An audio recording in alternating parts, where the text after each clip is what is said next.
Bom, pessoal, continuamos então com o nosso curso de Introdução à Termodinâmica. Hoje falaremos das propriedades dos gases. Lembrando que essa aqui é apenas uma parte correspondente ao capítulo 9 do livro do Moisés, uma parte do curso de Física 2 ou mesmo do curso de Física B, que ministramos na Universidade Federal de São Carlos. A aula de hoje, a gente como vai falar das propriedades dos gases, a gente essencialmente vai utilizar de algumas ferramentas matemáticas para explicar o que acontece então, sobretudo com o gás ideal, quando estamos tratando dos conceitos que abordamos nas aulas anteriores, sobretudo o cálculo do trabalho, a primeira lei da termodinâmica, né, a relação du igual a dq menos dw, que relaciona, portanto, o calor, o trabalho e a energia interna, em função das variáveis de estado. Né? Como é que a gente calcula essas coisas em função das variáveis de estado? Bom, a gente tem que saber que qualquer objeto macroscópico em equilíbrio termodinâmico tem o seu estado descrito por um conjunto de variáveis macroscópicas. Usualmente a gente utiliza P, V e T, né? Pressão, volume e temperatura, mas eu já mencionei que podemos tratar de outras variáveis, mas por enquanto aqui estaremos tratando dessas. No caso particular de fluidos homogêneos, o sistema fica caracterizado por qualquer par escolhido entre P, V e T, justamente porque a gente vai ter a equação de estado vinculando as três variáveis, tal modo que, bastando duas delas, podemos encontrar a terceira. É o caso, por exemplo, da equação de um gás ideal, onde F de PVT é igual a PV menos nRT, que é igual a zero, da onde vem que PV é igual a nRT. Então essa é uma situação em que a gente está descrevendo o comportamento ideal de um gás. Né? Mas a gente pode ter outras equações de estado que levam em conta perturbações a esse sistema e que traz aí uma forma matemática diferente de tratar. É o caso, por exemplo, da equação de um gás de Van der Waals, né, que leva aí uma correção no termo da pressão, tal que a gente tem essa expressão escrita aí como P mais A sobre V ao quadrado, tudo isso multiplicado por V menos B, menos nRT igual a zero. Naturalmente, quando A e B são iguais a zero, a gente recupera a equação do gás ideal. A gente não vai tratar dessa equação a priori, tá? A gente vai se concentrar na equação dos gases ideais. Né? A primeira característica da equação dos gases ideais é que PV é igual a uma constante no caso em que a temperatura é constante. Né? Se PV é igual a nRT, se T é constante, o N e o R o R é uma constante, a constante universal dos gases, né? E o N é o número de moles. Então, se não tiver alterando o número de moléculas dentro do volume estabelecido, o número de moles é constante. R, como eu disse, é a constante universal dos gases.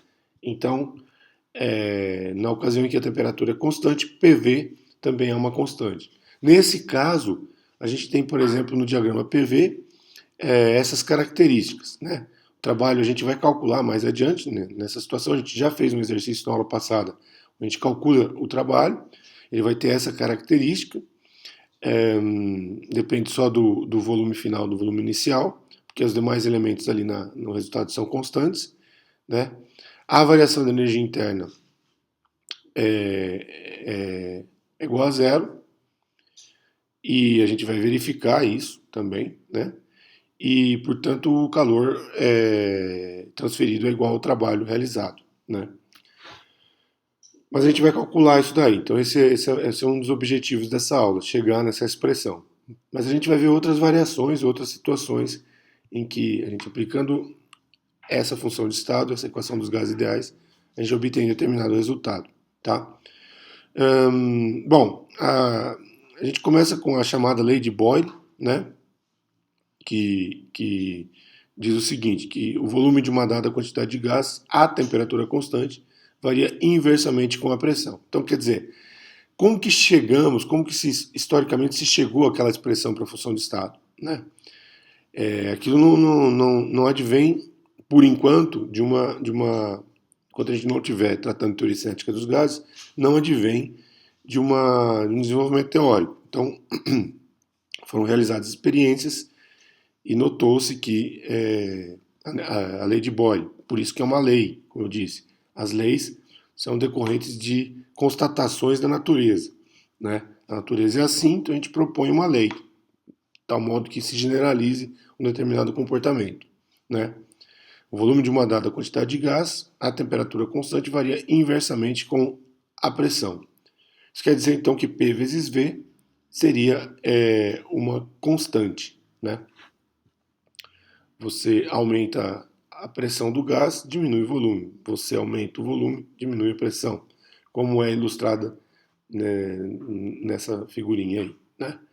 Então, basicamente é isso, e a gente já tem como representar isso no diagrama PV, né?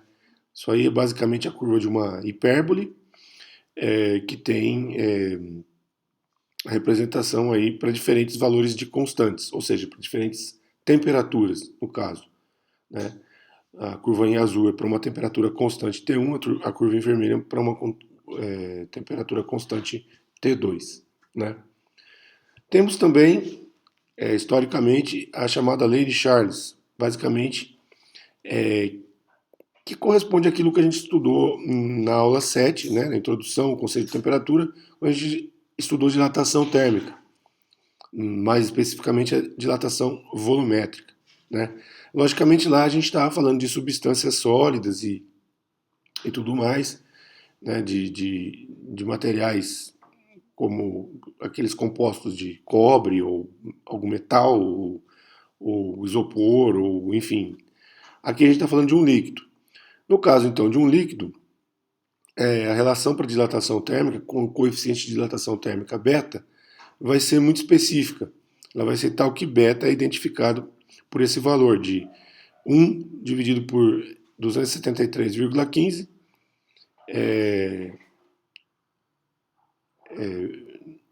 com grau Celsius a menos 1, mas podia ser Kelvin a menos 1 também, dependendo do valor que eu vou introduzir para a temperatura. Né? Se eu introduzir em Kelvin, vai ser Kelvin a menos 1. Se eu introduzir em Celsius, vai ser Celsius a menos 1.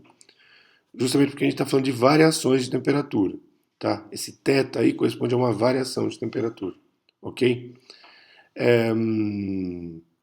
Nessas circunstâncias, é possível identificar que se a gente adotar uma temperatura de referência, o comportamento do volume em relação à temperatura, ele é linear, ou seja, a gente vai ter um V sobre V0 igual a T sobre T0, né?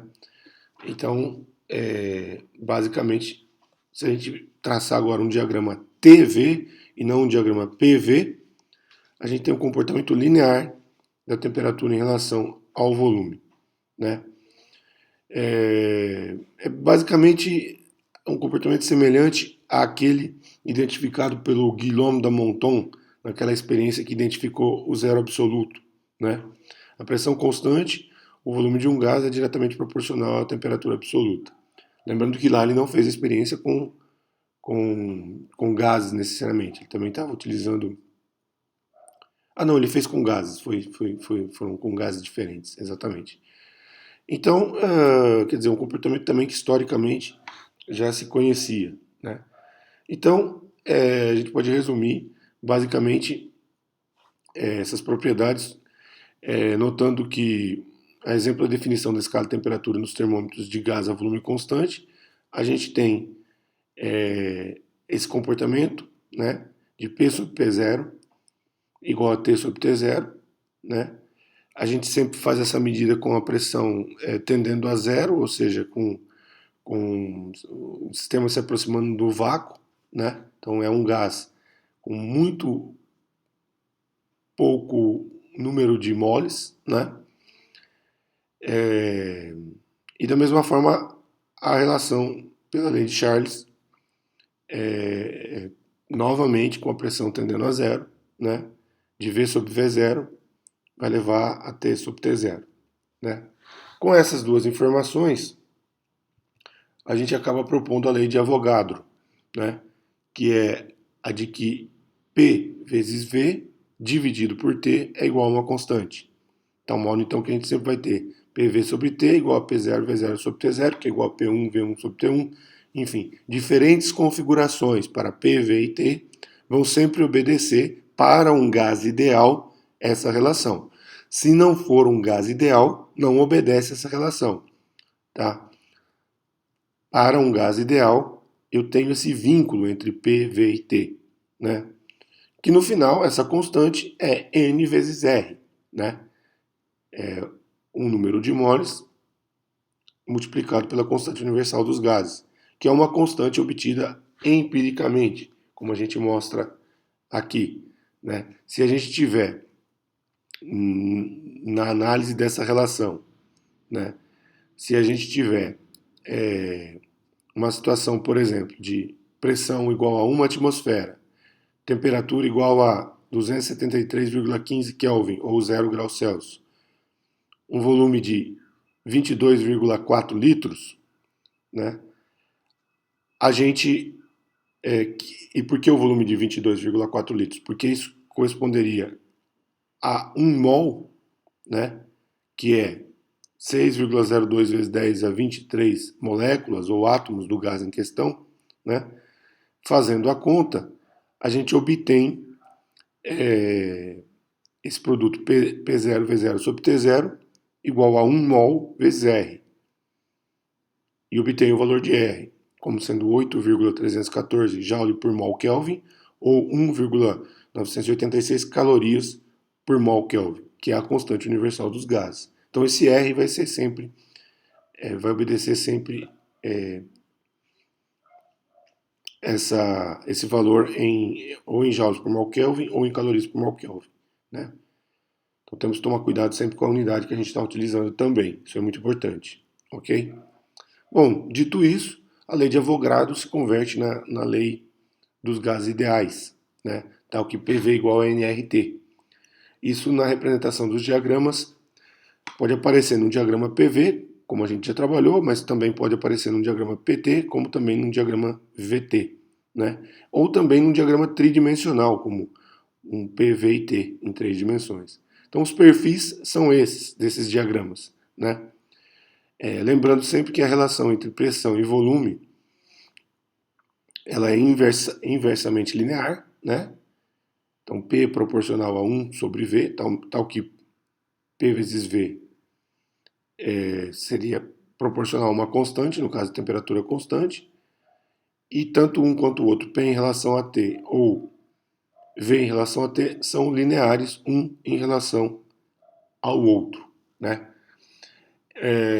Obviamente, como eu disse, é a equação dos gases ideais, mas tem para certos valores de pressão e volume, pressão, temperatura e volume, enfim, um gás, qualquer que seja, não obedece essa equação, né? Porque as condições para que essa função de estado seja eficaz, esteja realmente ocorrendo, elas não se dão. Quando que isso acontece? Ou quando o volume é muito pequeno, ou quando a temperatura é muito baixa, ou quando a pressão é muito baixa, ou quando a combinação dessas coisas de valores muito pequenos, né? Então isso funciona melhor para quando os volumes, pressão e temperatura têm valores mais altos. Uma correção seria a equação de estado de Van der Waals. Né?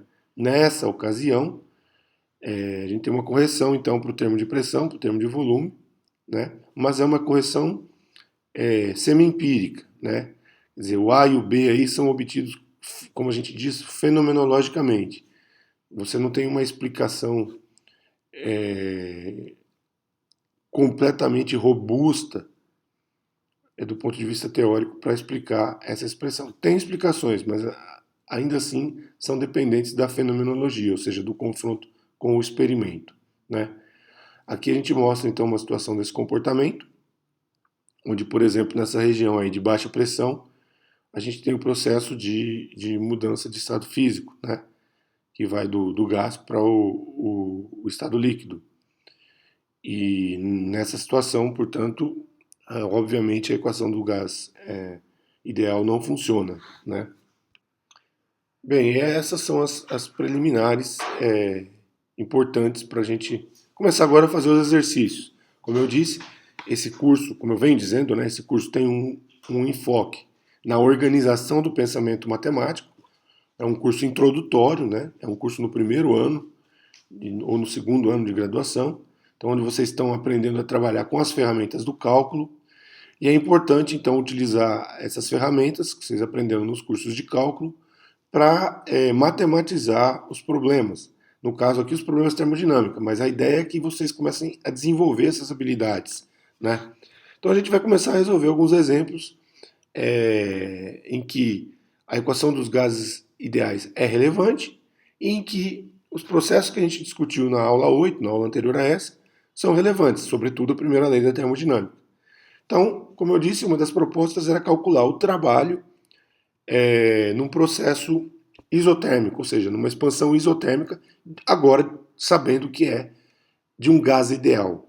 Então, o fato de ser um gás ideal nos diz que essa expansão ocorre sob o constrangimento, sob o vínculo de uma equação de estado, que é essa que está em azul aí, P igual a nRT sobre V, o velho e bom PV igual a nRT. O trabalho é calculado, a gente já explicou na aula anterior, né? A expressão infinitesimal para o trabalho é dW igual a PdV. Então, para encontrar o trabalho de um ponto inicial a um ponto final, notadamente do volume, a gente integra a expressão para o trabalho do volume inicial até o volume final. A questão é que a pressão, que está em azul aí, agora ela pode ser escrita em função do volume, né? Onde os demais elementos, as demais variáveis que aparecem são constantes, o n, o r e o t, podem ser colocados para fora da integral. Então, a integral que a gente tem que resolver é simplesmente uma integral de dv sobre v, né? E essa integral a gente já até resolveu na aula passada. Quem tiver em dúvida, vai lá e vê como a gente resolveu. É uma integral que dá um logaritmo e a gente tem que manipular o resultado e obter a expressão aí para o trabalho, tá? Então, muito simples, ok? A gente também comentou na aula passada, da expansão livre, né? Como seria a expansão livre para um gás ideal? Aqui tem umas coisas interessantes, até mesmo não só matemáticas, mas também conceitualmente, né? Nesse processo de expansão livre, que está ilustrado nessa sequência de diagramas aí, o que é que acontece? A gente tem um sistema que não permite trocas de calor. Então, na primeira lei da termodinâmica, o dQ é zero, porque não tem troca de calor, não entra nem sai calor. As paredes são todas adiabáticas, inclusive as paredes externas, não tem troca de calor. E a gente vai ter uma expansão tal que experimentalmente observa-se que a temperatura não se altera. Tá? A expansão é livre, portanto não tem realização de trabalho. Então, se não tem troca de calor, não tem realização de trabalho, não tem variação de energia interna, né? Não tem variação de energia interna. Então, as informações que a gente tem aqui, dQ igual a zero, dW igual a zero, du terá de ser igual a zero, e a gente sabe também que dt é igual a zero, né? Então, a energia interna e a temperatura não variam nesse processo. Aí isso nos faz refletir sobre uma propriedade dos gases ideais. Primeiro, a gente já tinha mencionado que a energia interna, né, ela não depende do ciclo, do processo. Ela depende das variáveis apenas, mas não da forma como se chega até essas variáveis. Não de como um sistema transita de uma configuração, por exemplo, P1, V1, T1, até uma configuração P2, V2, T2. Não depende disso. Depende sim do valor de P1, V1, T1 e do valor de P2, P2, T2. Certo? Então,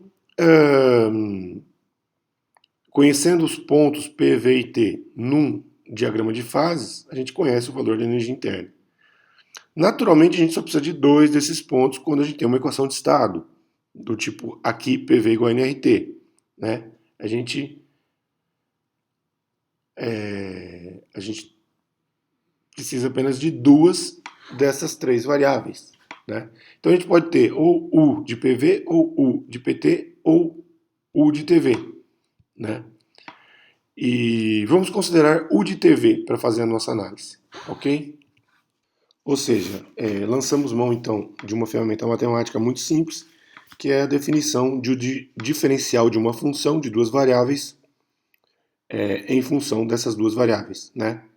É como se tivéssemos um f de xy e quiséssemos escrever o df em função de dx e dy.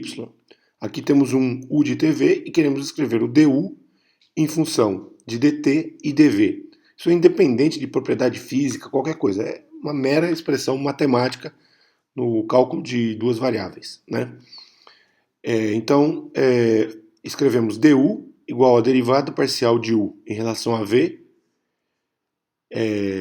dv, mais a derivada parcial de u em relação a t, dt. Para quem não se lembra, a derivada parcial é aquela que descreve a variação de uma função tal que a outra variável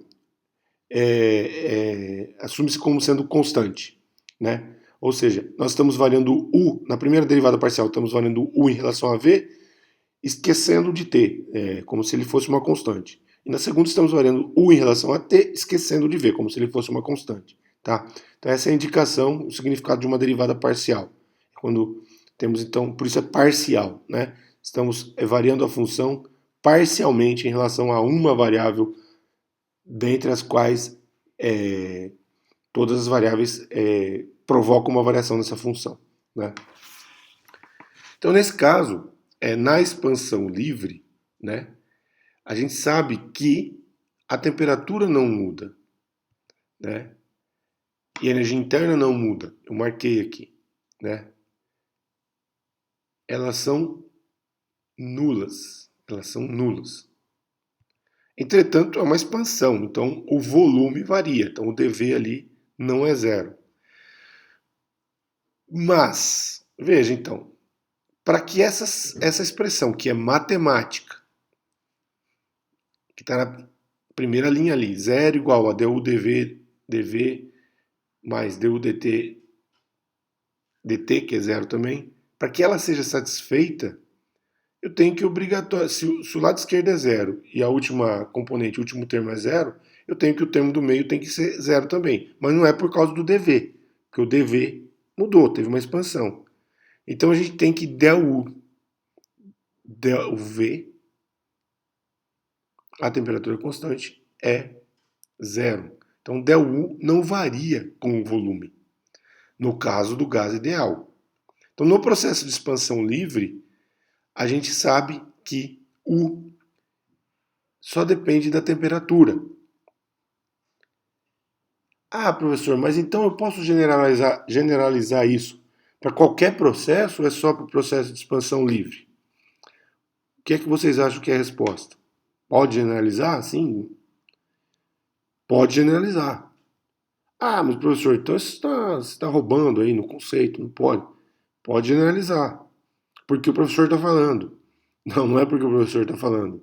Você pode generalizar porque nós já identificamos nas aulas anteriores que a energia interna não depende dos processos, ela depende só do ponto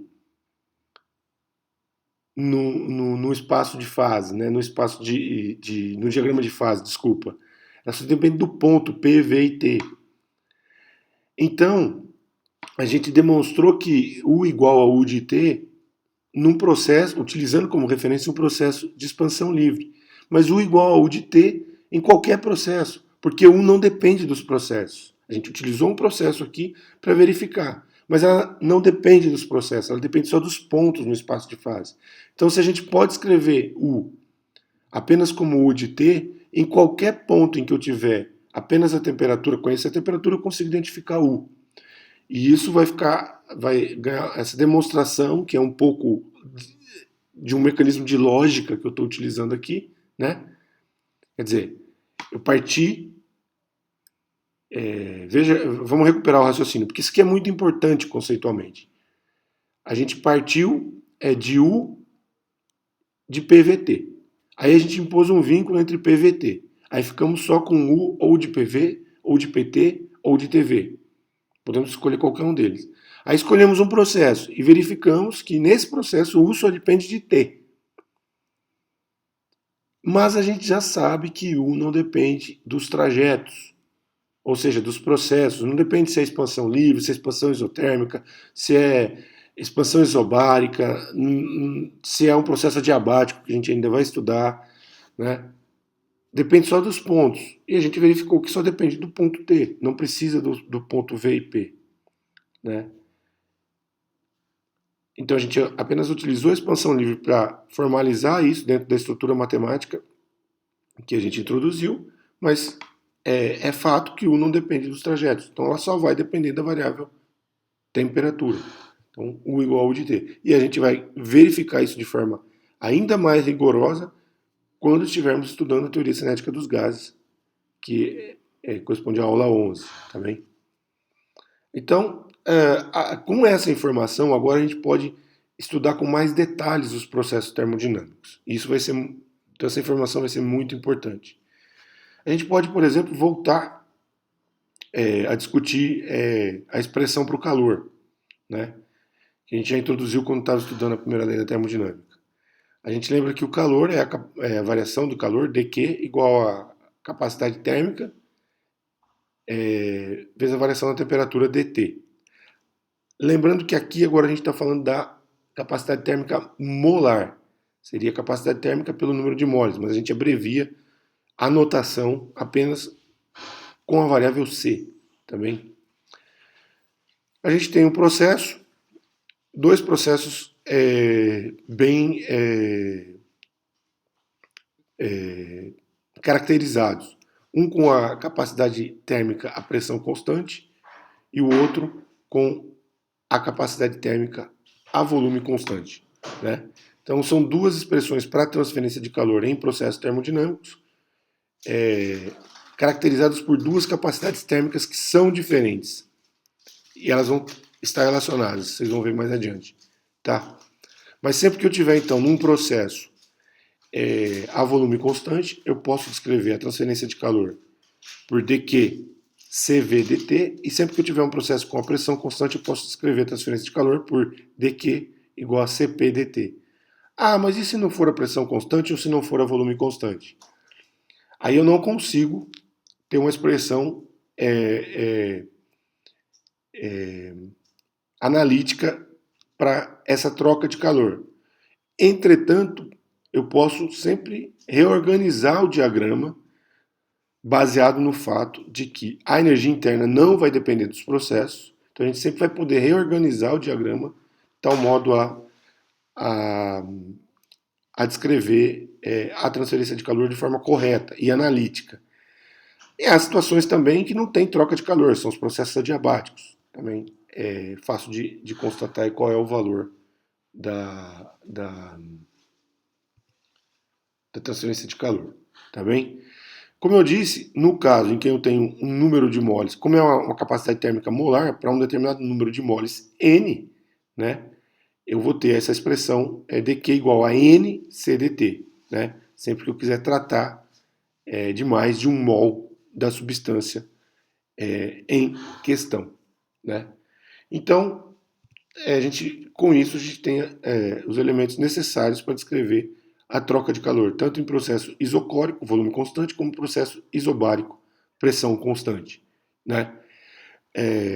Isso vai permitir, então, que, conhecendo P, V, T e U, eu coloquei aqui por completeza, a gente sempre pode calcular, então, a variação de pressão, de temperatura e de energia interna, no caso do processo isocórico, volume constante, ou de pressão, ou de volume, temperatura e energia interna, no caso do processo isobárico, que é a pressão constante. Tá? Então, a gente vai ilustrar isso no diagrama PV, justamente para deixar claro como a gente pode manipular essas quantidades. Né? Então, imagina, por exemplo, o processo isocórico aqui, ó, volume constante, que vai de A até B. Né? dV igual a zero, não vai ter trabalho, porque não teve variação de volume, então dU igual a dQ, e o dQ é o dQ associado ao CVDT. Portanto, DU igual a CVDT. E sempre vai poder escrever de A até B o DU como CVDT. Por quê? Porque não depende do caminho. Então não importa se o caminho fosse essa flechinha de A até B ou qualquer trajetória esquisita de A até B. Porque o resultado de DU por um caminho é o mesmo resultado de DU pelo outro caminho, se o ponto inicial é o A e o ponto final é o B. Porque DU não depende do caminho. O cálculo de DU não depende do caminho. O mesmo ocorre se a gente quiser analisar o trajeto de A até C. De A até C é um processo isobárico, a pressão é constante, então dP igual a zero. O DU é dQ menos dW. Agora vai ter o dW. dW é PDV, né? É muito fácil de calcular, inclusive, esse dW, porque é um retângulozinho aí, né? A área embaixo de um retângulo. Enfim. O dQ agora é o dQ associado ao CP. Então é um dQ igual a CP dt. Então, nesse caso, DU igual a CPDT menos PDV. E, novamente, não depende do caminho. Sempre que eu for de A até C, por qualquer caminho, não por esse que eu usei como exemplo, o DU vai poder ser escrito como essa expressão. Porque, de novo, o DU não depende do caminho. Então, se eu consigo calcular o DU por um determinado caminho, a resposta para o DU é a mesma, independente de qual caminho eu estiver utilizando, porque o DU não depende do caminho, depende só dos pontos PVT, PVT. No caso, depende só de T. A gente pode verificar que depende só de T. Se a gente fizer a conta para o DU, em qualquer caso, a gente vai ver que ele depende só de T. Tá? No processo isotérmico, portanto, é evidente, se dt igual a zero, du igual a zero, sempre. Então, sempre no processo isotérmico, como por exemplo de B até C, aí, o du é zero, porque o dt é zero, não tem variação de temperatura. Né? Enfim, então isso nos permite resumir as propriedades da seguinte forma, né? Sempre lembrando que estamos falando de gases ideais, tá? Porque estamos utilizando PV igual a nRT. Processo isotérmico, temperatura constante, dt igual a zero, du igual a zero. Processo isocórico, dV igual a zero, volume constante, é o que está ilustrado pela flechinha aí. Du igual a dQV, du igual a CVDT. Du igual a CVDT, sempre que eu for de um ponto A até um ponto B. Desse jeito. Processo isobárico, pressão constante, dP igual a zero, du igual a dQp menos dW, du igual a CPDT menos PDV. Vai ser esse valor sempre que eu estiver executando um processo isobárico ou que eu for de um ponto a outro, que pode ser parametrizado por um processo isobárico, mas o caminho não precisa ser esse, né? Então, como DU independe do processo, pois a energia interna depende apenas dos pontos no diagrama de fase e não das trajetórias, de A até C, qualquer que seja o caminho, ou seja, independente da trajetória, né? Então, veja, isso aqui é muito interessante, porque quando eu coloco de A até C aqui, tem duas formas nesse diagrama, quer dizer, tem infinitas formas nesse diagrama da gente ir de A até C, mas tem duas formas bem particulares. Aqui vai direto de A até C por uma linha reta, tal que então é um processo isobárico, e eu tenho ali du igual a CPDT menos PDV. Mas tem uma outra bem peculiar, que é a que vai de A até B e depois de B até C. De B até C, du igual a zero, porque é uma isoterma. Então me importa de A até B. Então nesse outro processo de A até C, tal que eu tenho de A até B, isocórico, e depois de B até C, o du igual a CVDT, que é a parte de A até B, porque de B até C é zero. Percebam, os dois caminhos, esse ABC e o AC, estão indo de A até C. Então, pelos dois caminhos, os DUs têm que ser os mesmos. Ou seja, pelo caminho mais simples, DU igual a CPDT menos PDV.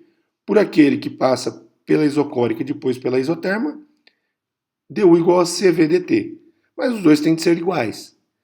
Então, sempre que eu puder conectar dois caminhos dessa forma, e sempre eu posso conectar dois caminhos dessa forma, certo? Eu tenho essa relação de que os DUs são iguais. E, portanto, CVDT igual a CPDT menos PDV.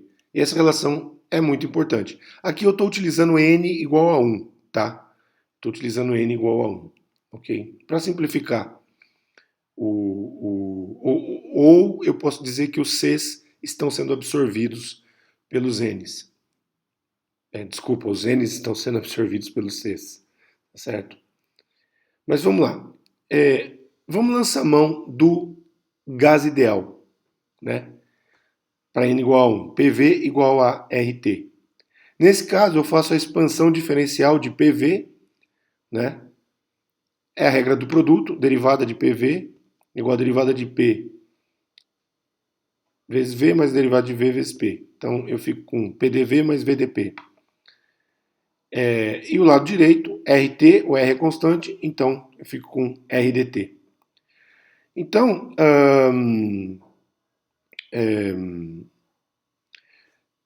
olhando especificamente para o processo isobárico, né? Olhando especificamente para o processo isobárico, ou seja, o lado direito da expressão, o lado direito da igualdade que eu acabei de construir, eu tenho lá o PDV, né?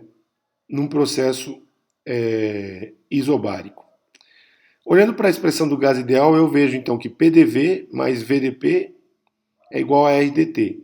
Mas o VDP no processo isobárico é zero, porque o DP é zero. Então eu fico com PDV igual a RDT. E assim eu posso substituir o PDV por RDT. E aí a minha expressão fica toda em função de DT. CVDT igual a CPDT menos RDT. Ou seja, CV igual a CP menos R. Reorganizando, fico ali com CP igual a CV mais R. Justamente para mostrar que o CP vai ser sempre maior que o CV. Né? CP é sempre CV mais R. Aí eu introduzo Então essa relação vai ser sempre importante no caso dos gases ideais. E eu aí introduzi algumas outras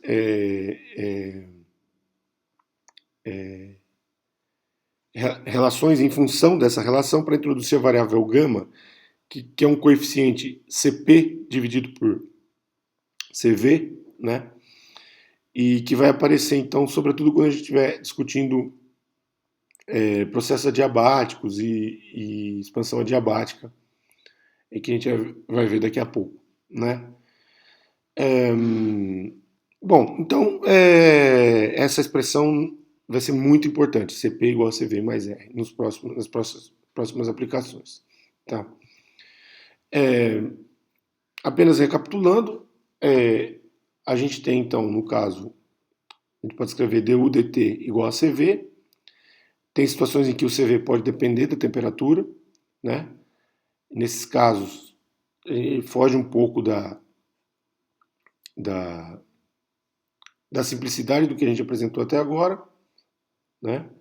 E a gente teria que calcular então essa variação de U em função de uma integral, uma vez que CV dependeria da temperatura, né? E a expressão seria essa intermediária. No caso do gás ideal, o CV é constante, então a gente não tem esse problema e a expressão é muito simples. Basicamente, o de T igual ao de T0, mas NCV, tudo isso vezes T menos T0.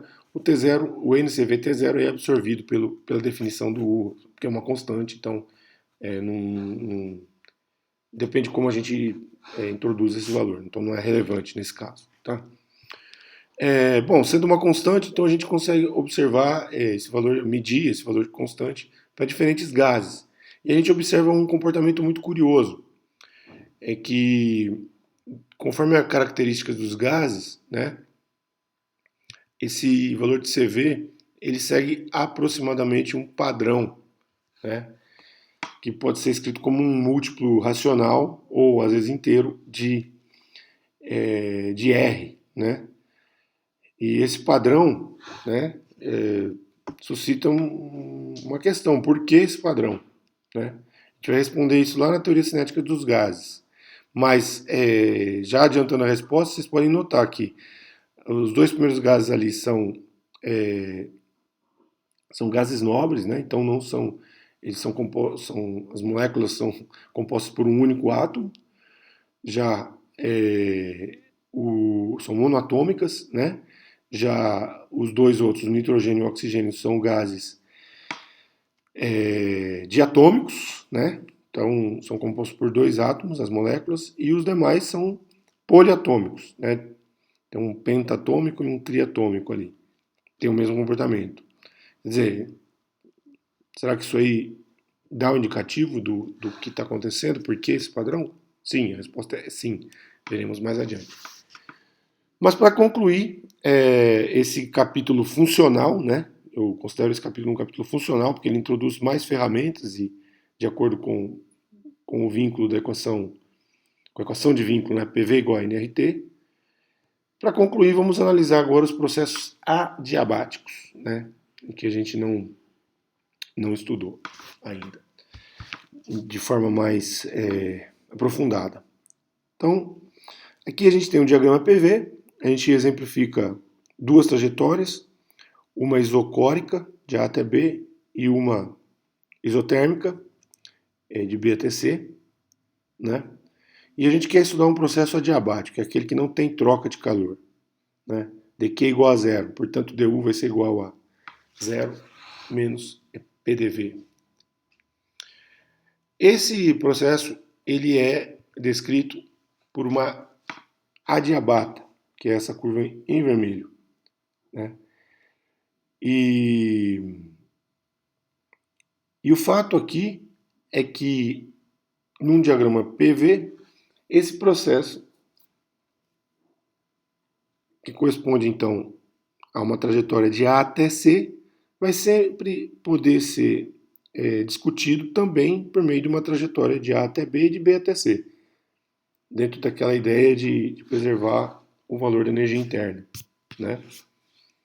Então, para N moles de um gás ideal, sempre haverá uma trajetória de diagrama PV composta por uma isocórica, no caso essa de A até B, dU igual a NCV/dt, e uma isoterma, uma curva isotérmica, essa de B até C, tal que dU igual a zero, a gente já sabe, tal que globalmente a gente pode escrever como dU igual a NCV/dt, por causa da independência do caminho, né?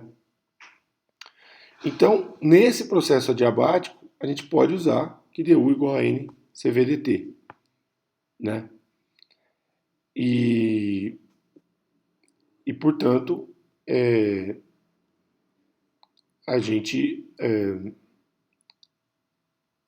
tem já um vínculo entre as expressões de dU. Aquela ali de cima, dU igual a menos PDV, e esse dU igual a NCV/dt. Para aprimorar essa relação, né, que eu coloco aqui nesse retângulozinho em preto, dU igual a NCV/dt, que é igual a menos PDV, a gente estuda de novo a relação diferencial do gás ideal, né? Aqui a gente introduziu a variável n, né? Não está trabalhando só com 1 mol, está para n moles, né? A gente faz a expansão diferencial de PV igual a nRT, o D de PV igual a PDV mais VDP, regra do produto, e D de nRT é nRDT, né? Então a gente tem inicialmente a expressão que está no retângulo preto e essa expressão em vermelho, né? Só que agora a gente se lembra do que a gente acabou de obter, que NR igual a NCP menos NCV, ou seja, R igual a CP menos CV. Multiplica tudo por N, fica NR igual a NCP menos NCV. Escrita em função da variável gama, ficamos com NR igual a N gama menos 1 CV, só pela definição do gama.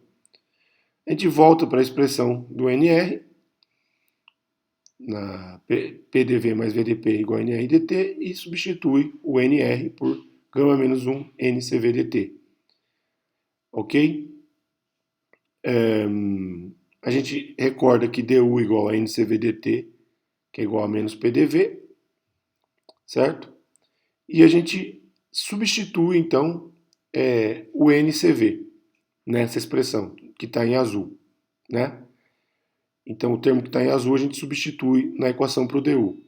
Ao fazermos isso, a expressão em azul desaparece, ficamos com PDV mais VDP igual a 1 menos gama PDV. né? E aí manipulamos essas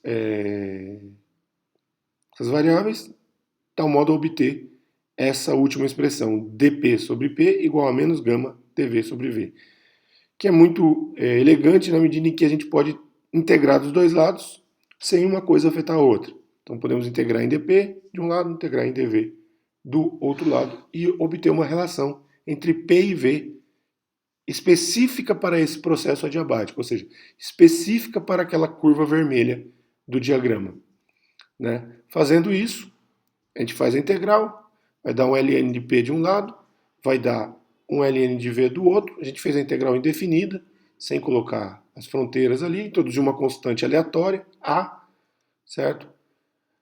Ficou com ln de p igual a menos gama ln de v mais a, trocou o menos gama ln de v para o lado de cá, já botando o gama lá como expoente de v.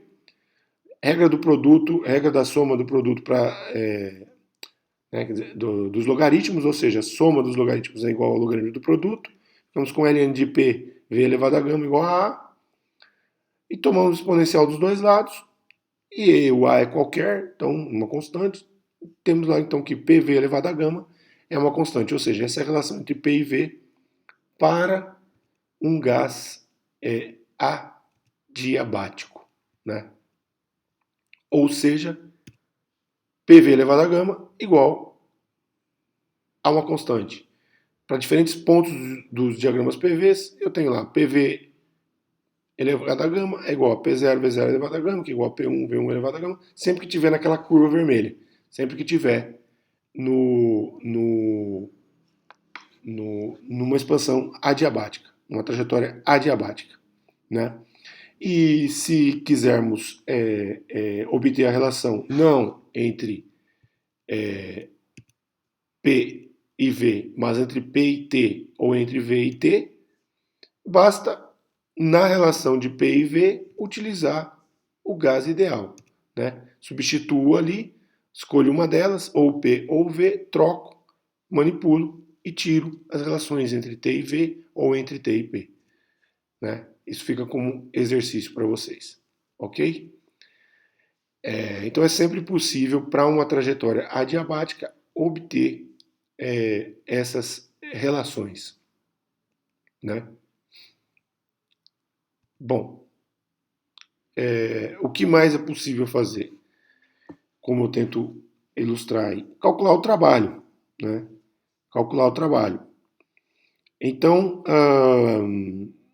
o trabalho, como sempre, é aquela integral de PDV, sempre, né? Agora o P depende do V, mas de um jeito diferente, né? O P é igual a uma constante sobre V elevado a gama. Ou seja, o P é uma constante vezes V elevado a menos gama, né? Essa constante, né, é justamente o PV elevado a gama, que é o que eu estou colocando em azul aqui. Seja o inicial ou o final. Então, moral da história, para realizar aquela integral tem que substituir esse valor de P, né, como eu vou fazer logo em seguida, e executar a integral, né? Então eu substituo ali, ó, o valor de P, está em azul, né? E integro de V inicial até V final. A constante pode ir para fora, né? A integral de V elevado a menos gama dV dá um V elevado a 1 menos gama dividido por 1 menos gama, de V inicial até V final. Substituo os extremos, fico com a expressão em vermelho do lado direito. Vou para a linha abaixo, com essa mesma expressão, e substituo e põe em evidência o VF de um lado, o VI do outro lado, que está em azul, e percebo que K vezes VF elevado a menos gama, assim como K vezes VI elevado a menos gama, cada um, respectivamente, é igual a PF e a PI. E fico, portanto, com a expressão do trabalho dessa forma. Consigo calcular o trabalho por uma trajetória adiabática. Ou seja, foi apenas um exemplo de cálculo. Vocês vão ter que refazer essas contas para adquirir aí a manuseabilidade, né? Mas, com isso, a gente também encerra a descrição de um processo adiabático. Sabemos que o calor é zero, conseguimos calcular o trabalho, consequentemente a variação da energia interna e todas as relações entre P, V e T e as variáveis envolvidas. Né? Então, é mais uma situação em que, na ocasião de termos um gás ideal, conseguimos aí calcular as variáveis termodinâmicas importantes para o nosso processo. Com isso, encerramos essa aula 9. Vocês têm aí uma grande quantidade de exercícios para resolver e referente ao capítulo 9 do livro do Moisés. Eu espero que isso contribua para ajudar vocês a resolver os exercícios. E mais uma vez, valeu pessoal e até a próxima aula.